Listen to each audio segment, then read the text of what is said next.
The Vamp is as evil as she is beautiful. An even more heartless cousin of the femme fatale, she's one of culture's most alluring villains. So what defines the Vamp on screen? She's gorgeous, and the Vamp's looks are her greatest weapon. Get out the fire hose. Her targets are usually men, and she uses beauty and sexuality to ensnare them. As alluring as she appears on the outside, inside she's monstrous and totally cold-blooded. The Vamp is ruthless and lacking feeling without any hope of changing, or any satisfying explanation of why she's like this. Why are you doing this? You're such a disappointment. Her desire for money or power might be insatiable, but any such rational motive seems secondary to a primal drive to destroy and inflict suffering. The Vamp is often portrayed as animalistic and almost supernatural. The transition will not be easy. She originates in depictions of female vampires who literally drain the life from their victims, and even when she's not actually non-human, she still retains an otherworldly, dark magic aura. At the core of her villainy is the fact that the Vamp has obtained power from her beauty, because that power preys on the primal base instincts of men, reminding them of how vulnerable they can be. And now I'm meeting your boyfriend. Very rarely does the Vamp win, and she's frequently bested by a more righteous, less vivacious female character, subtly playing into the Madonna whore split. Sometimes when I feel I can't go on, I turn to Jesus and he helps me through it. Here's our take on the Vamp and how she embodies exaggerated versions of all the things women are told they can't be, and how eventually she's punished for it. You wouldn't kill me.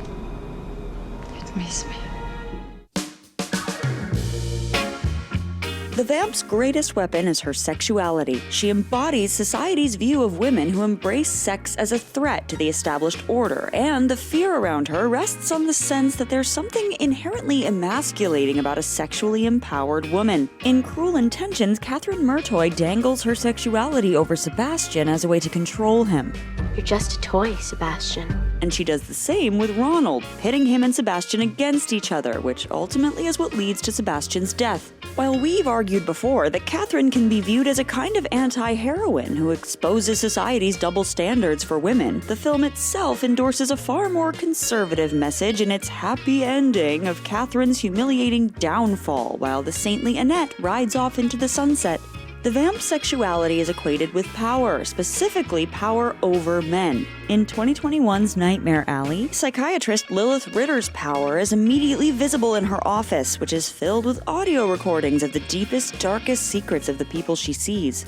My office is wired to record all analysis sessions. Initially, it seems like Bradley Cooper's Stanton has the power in their dynamic. He's on the up, gaining money, stature, and influence through his medium psychic act. When he meets Lilith, he treats her as a sex object and tries to convince her to do what he wants. Is that why you're here? To look at me? No, I'm just thinking that if you help me, we can make quite a big dent in this town.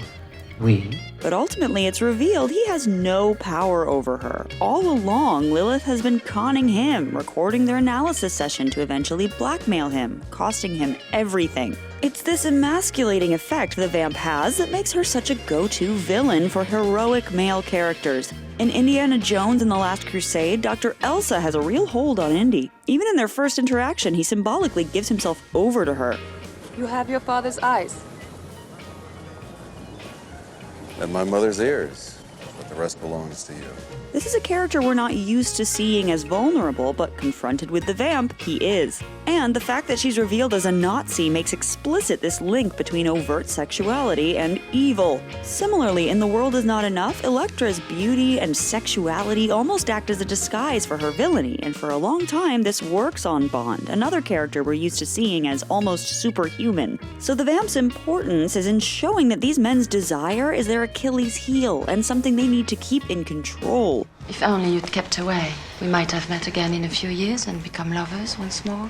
While these Vamps are very much human, they relate back to the trope's more supernatural, vampiric origins. Though they typically don't drink blood, these characters' sexual appetites overpower those of the men, destroying their masculinity in the process. What Ron wants to do is leave here right now, go to the sleaziest motel in town, and wrap himself around me like a coiled snake.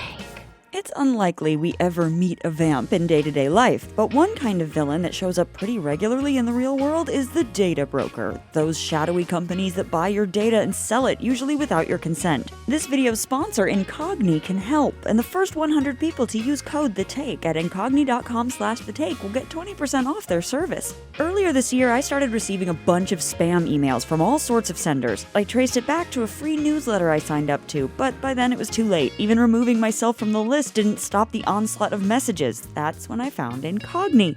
Turns out you have the right to ask data brokers to delete your details, but it would take years to get all the information about you out of the public realm. They often have things like your name, address, social security number, even details about your family. It's pretty invasive. Incogni can help. They get in touch with the brokers for you and keep you posted on their progress. When I told her about it, my mom decided to start using Incogni too, because after she'd searched some health issues online, she started seeing ads for services she'd never visited. It spooked her, so she used my code to take 20% off. Remember, the first 100 people to click the link in the description will get 20% off Incogni.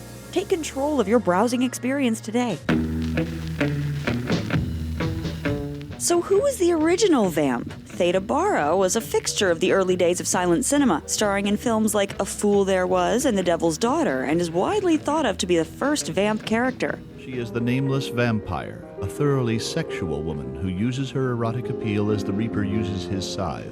This image was also deliberately built into Theda Bara's off-screen reputation. Promotional photos showed her posing with skeletons, and a story was concocted that she was born in Egypt in the shadow of the Sphinx, when in reality she was a Jewish woman from Cincinnati. She was even told by the studio that she could only go out at night and had to wear veils in public. All this helped cement the character of the vamp in the public imagination, blurring the line between fact and fiction and suggesting that this monster was more real and more of a threat than people would like to believe. The idea of the predatory female was something that was in the air at the time. It was a time when women were sort of spreading out into the real world, looking for the right to vote, looking to move into the workforce. This persona was closely linked to the female vampire figure, and it's interesting that while male vampires have sometimes been campier, older, more monstrous creatures holed up in gothic castles, female vampires have long been exclusively beautiful and seductive. Bara's version of the vamp emerged in the silent era, where there was less pressure for a villain like her to necessarily be moralized or punished. But the vamp also overlaps in some ways with the femme fatale, the sexy, dangerous female leading men to ruin who saw her heyday in film noir of the 40s and 50s. Never get away from me, Tommy. I won't let you. Some of the cruelest femme fatales do basically qualify as vamps because they seem completely without feeling for their victims.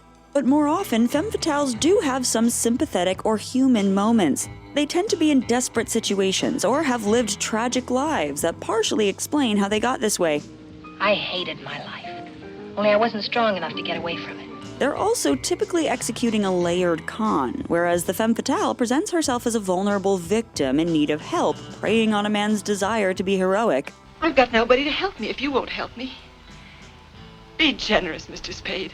The vamp doesn't hide behind such conservative or weak demeanor. She openly weaponizes her sexuality to the fullest extent, making men helpless in the process. We can play mommy and daddy.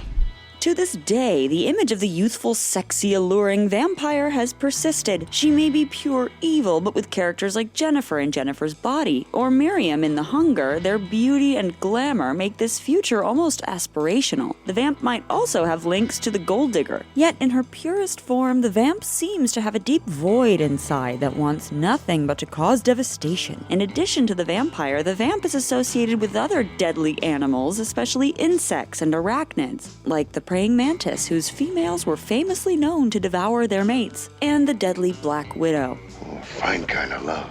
A female spider. And there's a religious precedent in the character of Lilith, not the Nightmare Alley vamp, although the name is probably not a coincidence. Lilith was Adam's first wife in the Jewish text The Alphabet of Ben Sira, who rebelled at being made subservient to her husband, and is often depicted as a half-woman, half-snake creature. As Sarah Century writes, many wicked women of history are based on Lilithian legend. We can also see the influence of the alluring sirens of Greek mythology who tempted sailors like Odysseus with beautiful songs, trying to lure them to their deaths. Think of the mysterious woman in The Shining's Room 237, who transforms from a seductive woman to a hideous, cackling monster after Jack begins kissing her. Or the Grand High Witch in The Witches, whose high glamour disguises a more terrifying reality. You may remove your Of course, there's American Horror Story's Moira, the spirit of a housekeeper who appears in her true elderly form to women, but as a seductive younger version of herself to men. I just get the stains. Do you want to make a new one? And even depictions of the devil herself, as in Liz Hurley's spandex-clad Satan in Bedazzled. The vamp's dual nature as both otherworldly and animalistic plays on the idea that women, particularly beautiful women, can't be trusted.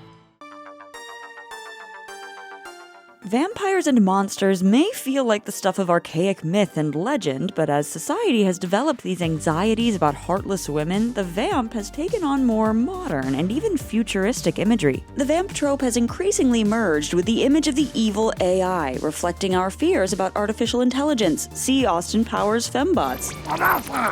You're a fembot! No shit, Sherlock. Or Ex Machina's Ava. Are you attracted to me? Where classic vamps have targeted masculinity, robot vamps can show a more general disregard for all humanity. In Westworld, Dolores Abernathy's beauty at first helps code her as innocent and pure. She's programmed to play the wide-eyed farmer's daughter character who chooses to see the goodness in the world. But as she becomes more self-aware, she rejects that persona and engages in countless murders and attacks on humankind. Dolores isn't necessarily a pure vamp in that she does have some values and constructive goals. Still, those values can be scary to the humans around her because they may be at odds with our interests. I want their world.